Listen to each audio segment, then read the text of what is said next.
First question में आपके पास दो एरेज थी, -1 1 और दूसरी आपके पास 10 10 और दरमियान में आपके पास इंटीजर डिवीजन का ऑपरेटर था। आपने यहाँ पर एलिमेंट वाइज इंटीजर डिवीजन करनी थी। तो -1 डिवाइडेड बाई 10 और यहाँ पर 1 डिवाइडेड बाई 10, ये हो जाना था -0.1, ये हो जाना था 0.1। अब चूँकि इनको इंटीजर में कन्वर्ट करना था तो आपने इन दोनों का फ्लोर ले लेना था। तो -0.1 का फ्लोर होगा -1 और 0.1 का फ्लोर होगा 0। और लास्ट में मैंने इसके ऊपर डॉट सम मेथड लगाया हुआ था, तो आपने इन दोनों का सम कर लेना था, तो आंसर आ जाना था आपके पास -1। लास्ट सवाल में आपको दो 3D एरे दी गई थी। पहले की शेप थी आपके पास 3 1 1 और दूसरी शेप थी आपके पास 1 4 2 और इसका सम करने का कहा था। अब क्योंकि इसकी शेप्स बराबर नहीं, तो ब्रॉडकास्टिंग के बाद इसकी शेप बराबर करने के बाद इसका एलिमेंट वाइज हमने सम लेना था। तो ब्रॉडकास्टिंग के बाद इस वाले की शेप हो जानी थी 3 4 2 और इसकी शेप हो जानी थी 3 4 2। अब जब हमने एलिमेंट वाइज सम लेना था तो अब जो नई एरे बननी थी वो अगेन 3 4 2 साइज़ की होनी थी। इसके ऊपर जब हमने डॉट शेप अप्लाई किया तो आपके पास एक टपल आ जाएगा 3 4 2 और इसके ऊपर जब आपने सम मेथड अप्लाई किया तो आपके पास आ जाना था 3 + 4 + 2 9 आंसर था इसका। दूसरे सवाल में आपके पास दो एरेज थी 1 2 3 1 2 3। पहले की आपकी शेप थी 3, दूसरे की भी शेप थी 3। तो अगर तो मैं इसकी इस तरह से स्लाइसिंग करता, मतलब 0th एलिमेंट से लेकर 2th एलिमेंट तक जितने भी हैं सारे उठा लो, लेकिन यहाँ पर अगर आप एक शॉर्टकट का इस्तेमाल करें, वैसे तो इसके लिए प्रॉपर मेथड भी होते हैं, लेकिन एक शॉर्टकट है एक नई डिमेंशन ऐड करने का। तो अब इसकी शेप हो जाएगी 3 1 और अब ये कुछ इस तरह से लिखा जाएगा। रो मैट्रिक्स अब एक कॉलम मैट्रिक्स बन जाएगा 1 2 3। अब ये इस तरह से लिखा जाएगा और इसके साथ कोई हमने छेड़खानी नहीं की, ये वैसे ही रहेगा 1 2 3। फिर मैंने क्या किया, मैंने इनका सम ले लिया। अब चूँकि अब इनकी शेप डिफरेंट थी तो अब इसका एलिमेंट वाइज तो सम नहीं हो सकता था, तो हमें इसको पहले ब्रॉडकास्ट करके इसकी शेप बराबर करनी पड़ेगी। अब शेप किस तरह से बराबर करें, वो कुछ इस तरह से हम कर सकते हैं कि जो ये कॉलम है इसको इधर रिपीट करो और इधर रिपीट करो सच डैट इसकी शेप 3 × 3 हो जाए। तो वो कुछ इस तरह से बनेगा 1 2 3 1 2 3। और इसी तरह ये जो रो है इसको इधर रिपीट करो और फिर इसको इधर भी रिपीट करो, तो ये हो जाएगा 1 2 3 1 2 3। अब आपने इसका एलिमेंट वाइज सम लेना है, तो ये कुछ इस तरह से आएगा 2 3 4 3 4 5 4 5 6। फिर मैंने इंडेक्सिंग के थ्रू कहा था कि इसकी पहली एरो उठानी है और उसका मीन ले लेना है। तो अब इसका मीन साफ पता लग रहा है कि 3 है, तो इसका आंसर था 3। तीसरे सवाल में आपके पास दो एरेज दी थी 1 2 3 1 2 3 और इसके दरमियान में आपका ऑपरेटर था इक्वालिटी का। अब चूँकि दोनों की शेप सेम थी तो यहाँ पर एलिमेंट वाइज ऑपरेशन परफॉर्म होना था, मतलब पहले एलिमेंट का पहले के साथ, दूसरे का दूसरे के साथ, तीसरे का तीसरे के साथ। अब यहाँ पर 1 इस 1 के इक्वल है तो ट्रू आ गया, ये 2 इस 2 के इक्वल है तो ट्रू आ गया, ये 3 इस 3 के इक्वल है तो अगेन ट्रू आ गया। और ट्रू अंदर खाते 1 के इक्वल होता है, तो ये एरे बेसिकली थी 1 1 1 और इसकी हमने लेनी थी स्टैंडर्ड डिविएशन। और मैंने बताया था कि स्टैंडर्ड डिविएशन में अगर आपके तमाम पॉइंट्स प्लेन में एक ही जगह पे लाए कर रहे हो, अब यहाँ पे जितने भी पॉइंट्स हैं आपके पास वो सारे 1 पे लाए कर रहे हैं, तो इसलिए आपकी स्टैंडर्ड डिविएशन 0 के इक्वल आ जाएगी, तो ये आपका 0 आंसर था। चौथा आपका सवाल था, यह आपको एक डाटा फ्रेम दिया हुआ था जिसमें मैंने एक ही कॉलम दिया था सिर्फ और उसको 20 से रिप्रेजेंट किया हुआ था और उसकी वैल्यूज़ थी 1 2 5 2 और उसके मैनुअल इंडेक्सेस हमने दिए हुए थे 4 3 2 1। अब मैंने इसकी लोकेशन बेस्ड स्लाइसिंग करने का कहा था डॉट लॉक मेथड के जैसे, जहाँ पर मैंने कहा था कि तीसरे इंडेक्स से आखिरी इंडेक्स तक जाना है, यानी यहाँ से स्टार्ट करके यहाँ तक जाना है। तो यहाँ पर वैल्यू आ जाएगी 2 5 2, यहाँ बस वैल्यूज़ आ गई। और इसके ऊपर मैंने ना डॉट वैल्यूज़ जो मेथड लगाया वो बेसिकली इसको नमपाई एरे में कन्वर्ट करने के लिए। तो 2 5 2 जो आपके पास एक नमपाई एरे में आ गया, नमपाई एरे में आ गया। अब आप इसके ऊपर नमपाई के मेथड्स यूज़ कर सकते हो, जिनमें से मैंने मेथड इस्तेमाल किया डॉट वेयर का। तो वेरिएंस का फॉर्मूला इसके ऊपर अप्लाई करते हैं। मैंने ना क्लास में गलती से गलत फॉर्मूला बता दिया। फॉर्मूला कुछ इस तरह से था कि अगर आपके पास तीन वैल्यूज़ हैं ए बी सी, आपने उन तीनों का मीन निकालना है और फिर एलिमेंट वाइज डिफरेंस निकालना था। A minus mean, B minus mean, C minus mean, फिर इन सब की स्क्वेयरिंग करने के बाद आपने एवरेज लेनी थी। ये इसका इस तरह से कुछ फॉर्मूला था। तो फिलहाल इस केस में इसका मीन आ जाना था 2 + 5 + 2 9, 9 डिवाइडेड बाई 3 3, 3 इसका मीन था।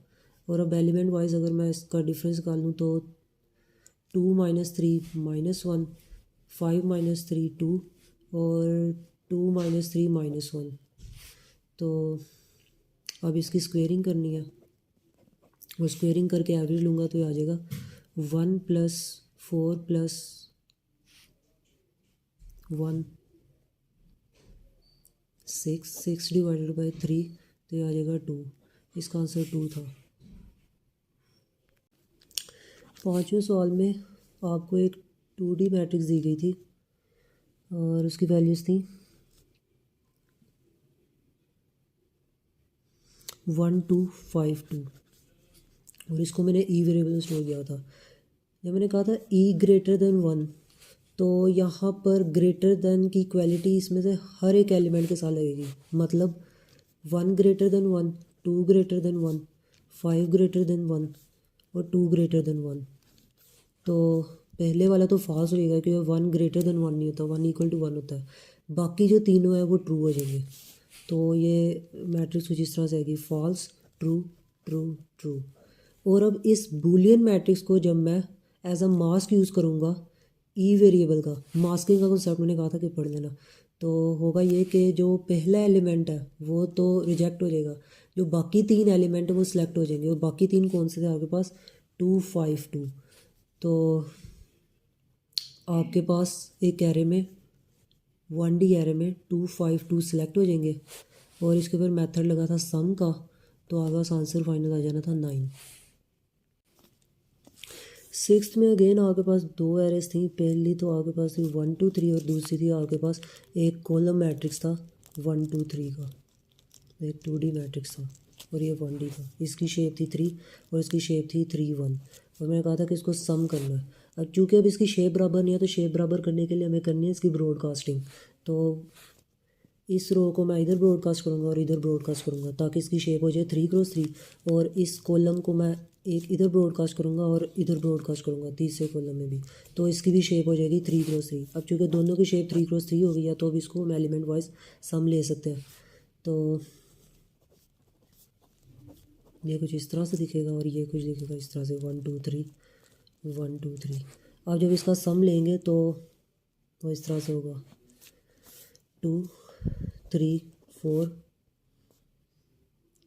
3 4 5 4 5 6।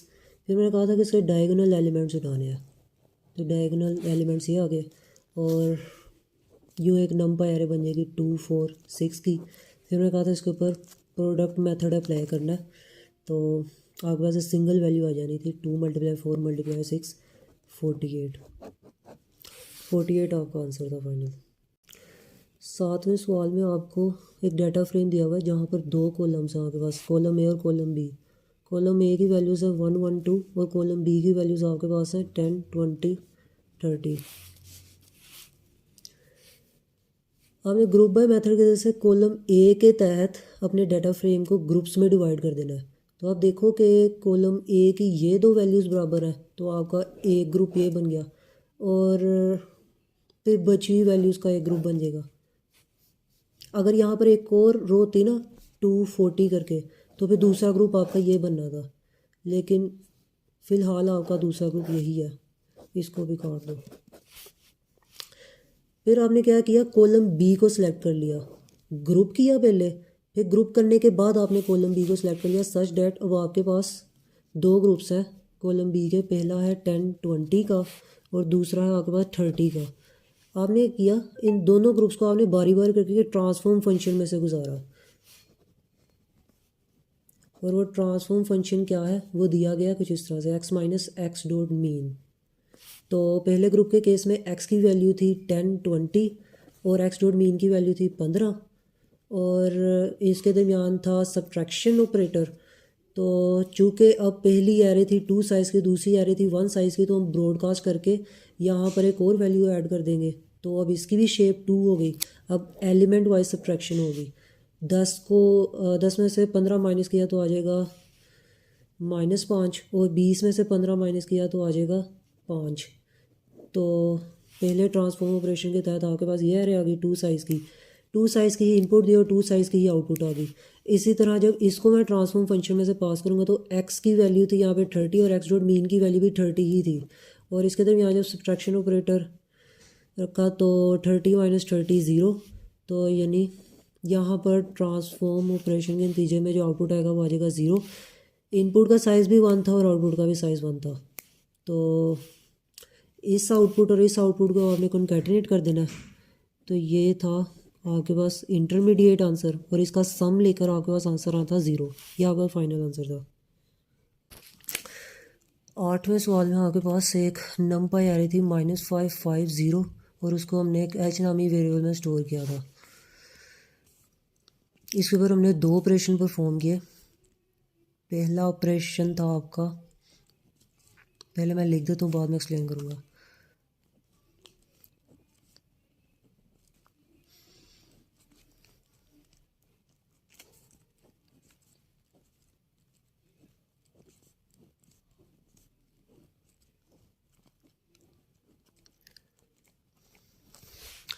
पहले ऑपरेशन में हमने क्या किया, सिंगल बार ब्रैकेट है, हम स्लाइसिंग कर रहे हैं। स्लाइसिंग के केस में हमने पढ़ा होगा कि व्यू क्रिएट करता है, यानी अंदर खाते मेमोरी सेम ही पॉइंट हो रही होती है।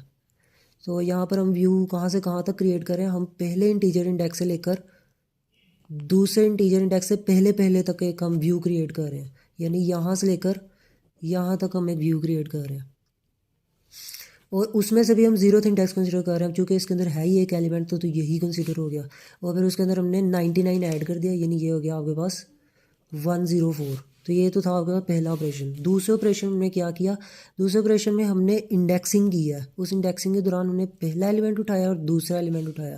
पहला था ये और दूसरा था ये, और इसकी कॉपी बन के एक नई एरे बनी है हमारे पास 50। इसकी एक नई एरे बनी है, उसमें से हमने फर्स्ट इंडेक्स उठाया यानी ये वाला, और उसके अंदर हमने 88 ऐड किया। तो अब इसका 88 होने का इस ओरिजिनल नंपाई एरे पर कोई फ़र्क पड़ता है? नहीं ना, क्योंकि ये तो एक कॉपी थी। तो ओरिजिनल नंपाई एरे वही रहेगी -5 104 0। और अब इसका सम जब हम करेंगे तो आंसर आएगा 99। 9वें सवाल के अंदर आपके पास 2 सीरीज़ थी। पहली सीरीज़ थी आपके पास AB और उसकी वैल्यूज़ थी आपके पास 1 2, और दूसरी सीरीज़ थी आपके पास BC और उसकी वैल्यूज़ थी आपके पास 3 4। आपने इन दोनों सीरीज़ का सम लेना था। होना अब ये था कि इधर का जो 8th इंडेक्स है वो इधर के 8th इंडेक्स के साथ प्लस होगा, इधर का 20th इंडेक्स इधर के 20th इंडेक्स के साथ सम होगा, और इधर का 6th इंडेक्स इधर के C इंडेक्स के साथ सम होगा।